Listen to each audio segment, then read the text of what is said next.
That's Bamburgh Beach. Let's see what we can do here. Try to get down to the water. Oh, slippery, slippery.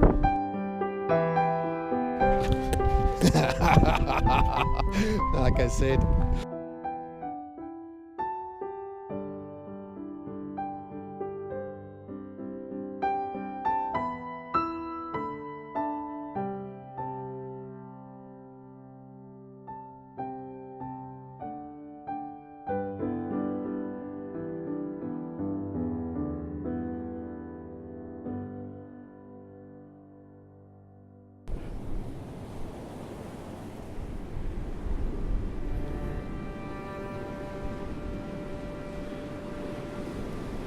If you can get that rock in the image with the water crashing over it and a castle in the background, I think we'll have quite a nice image.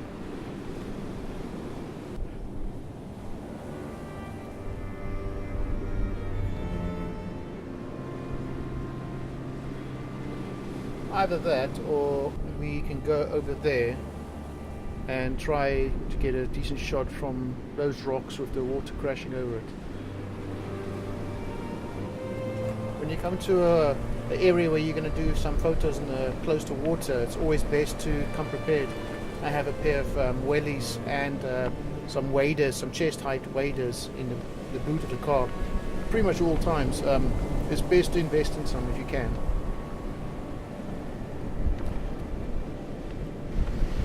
Oh man, this is going to be beautiful. Look at that.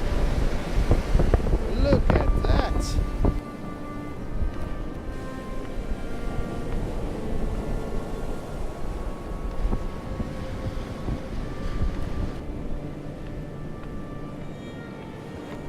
Getting to the spot I wanted to try out, it was time to set up the tripod. Now I was going to go for a few different shots here. I wanted to get the white bobbly wave effect going with a 2-3 second exposure time, as the waves are either going over the rocks or pulling back from the rocks. Now I don't mind incoming wave, outgoing wave. I actually like both, but you need to try it out and see which ones works for you. Just keep going, and every single photo will be different because not one wave is exactly the same. Plus, when you've also got the clouds in the top moving the whole time, which gives some extra effect to it. The sun in the distance, that didn't really help. But I just kept on doing bracketed exposures, going basically bring the sky down in exposure levels to the point where it was pretty dark and the foreground was black, well, almost black. I just kept bracketing the shots until I got quite a good range, plus I had quite a few photos I could work with in the foreground where the waves were hitting the rocks and going around the rocks. So after I finished here, this is basically what I was left with.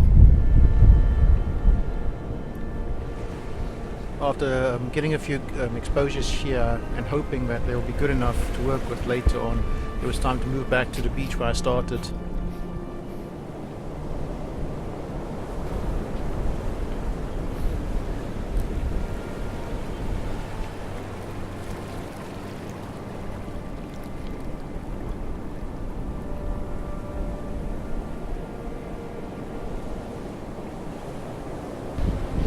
Right.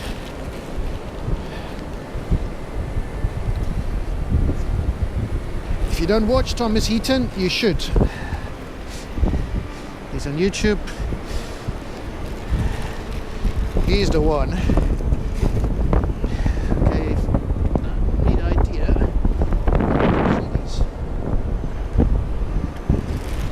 Underneath my tripod legs.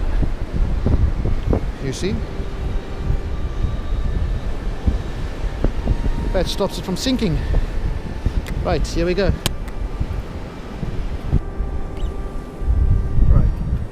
This time around I was not going to mess around too much with the exposure.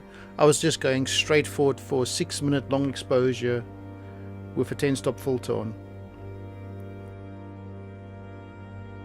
I went to go get the drone out, Have a look at the angle of the drone, and you'll see how windy it was. And yeah, silly me. It's only my second or third time using the drone out in a shoot, and I didn't press record, or it got corrupted. Either or, I'm still not sure. But I lost the footage. Thank you very much for viewing another episode from Exploring Photographer, and I will see you the next one.